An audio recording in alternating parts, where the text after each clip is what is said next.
found our world in 80. So this is going to be a difficult blog to explain to you visually because what we did you actually can't take video of.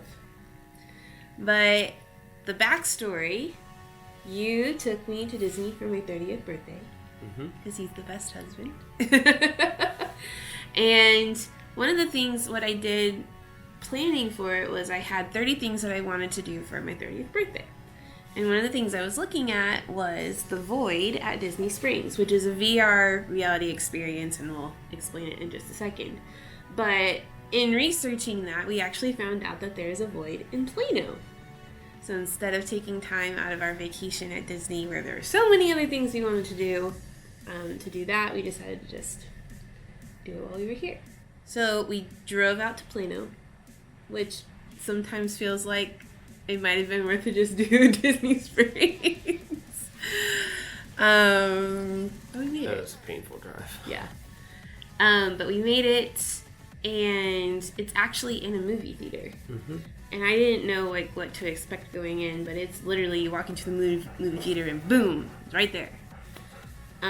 We had pre-bought our tickets, so I showed them my QR code from my email, and they didn't make us wait until 6 o'clock, which is when our time was, so that was nice. Because we got there early. Yeah. And then going in, they have like a... Briefing room. Briefing room, that's a good room, or a good word. And it shows you all the equipment. So this is where we were like, wow, this is pretty cool. They show you how they have like a vest that goes on. And a helmet. And they have a helmet, and it has a visor that like tilts down and tilts up. So as you're getting ready, you don't have to have the virtual reality screen in front of you so that you can actually walk. And when they actually take you back, this is the part where there's no photography allowed. When they take you back, there's like a room with a giant screen, and that's where they kind of give you the storyline, which we're not going to spoil. But the premise of it is you are a stormtrooper in disguise. You're trying to solve or perform an actual mission for the rebellion. Resistance. Resistance. I mean, that's the premise of the experience. But when you go after that room, that's when they actually gear you up. They're very helpful about, at least our guy was, very helpful about how to put everything on, and didn't overwhelm you with instructions, took it step by step. They have lockers so that you can put your stuff in a secure location. And then they take you into the virtual reality area. It was awesome. It was pretty snazzy. I don't really know how to explain all of it. They say it's a multi-sensory experience, which it is. Yep. There's things you can actually touch, and it's like in virtual reality, and you touch it and you actually feel something. Yeah, there's different devices that you had to operate, and you would reach out to do that. And what I found really amazing was that the location of the item in the VR world was very, very closely matched to the locations of the devices in the real world that you had to reach out and touch. So it wasn't like you had to reach out and kind of figure out where something was. Like you were blind, like trying to feel something. Yeah. It was there. It was exactly where your eyes thought it was. And so the connection between your brain's ability to put your hand somewhere that it can't actually see because it's just in a VR world was really kind of trippy, mind-blowing, if you will. Yeah. Because there's like a lever that you would see and you had to reach over for it, but you would reach and it would be exactly where your mind thought it should be. So that was kind of cool. They set that up really well. They did.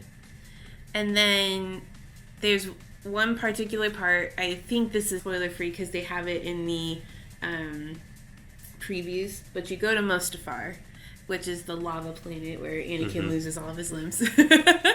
And there's a portion of it where you're actually outside in the environment of Mustafar, and you can feel the heat and you can smell the smells.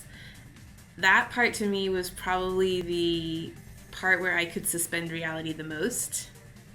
And it felt like you were actually there. Yeah, a little bit. we both like, we didn't really care if we were supposed to be like undercover. Like we were both like, wow, this is so cool. Talking to each other. And that's another thing that I thought was really interesting. Even though you didn't talk much during the experience, they have microphones in the helmets so that you can hear the other person talking just like as if it was on a radio. You can talk as a team. Yeah. So you don't have to yell to hear each other. Although I yelled just out of getting into the experience. Sorry if your ears hurt. But yeah, so you go through different rooms, and it's like a very simplistic escape room experience, but in VR. So you actually like change rooms and stuff like that. We didn't bump into anything.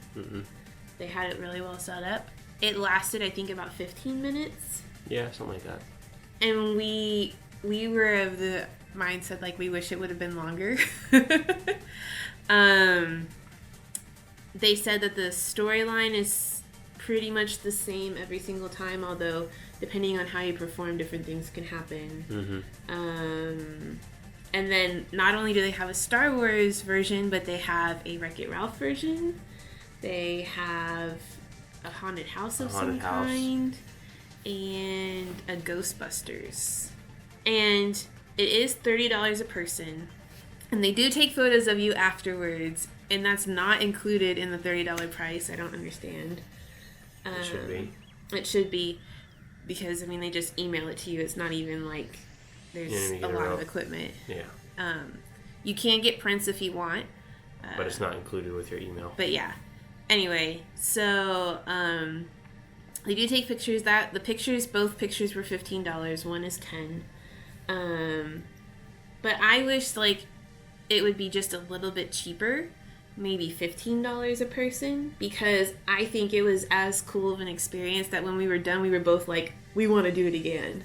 Yeah, I would have done it again. And the only thing that was limiting us was the price. Yeah, it was way too expensive to do twice in a row. And so I feel like it would have been, you would have still gotten the same amount of revenue because it's that cool of an experience if you would have just lowered the price a little bit.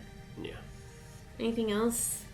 I know this is a weird vlog. It's like short and we don't have a lot of video, but they're very particular about the... They have to sign non-disclosure agreements just to work for the company. Right. So they're very particular about no video, no photos, nothing in the backstage area. Yeah. We even asked. But I respect that they want to keep their IP and their stuff private. That's their prerogative. But I feel like if they would let people see the at least getting ready part, it would sell itself because it's just so cool. All right, well, thank you guys for joining us. If you get a chance, they have several different locations. Go to thevoid.com and check it out. I thought it was awesome and I want to do it again. It was pretty fun. Thanks for watching. We'll see y'all real soon.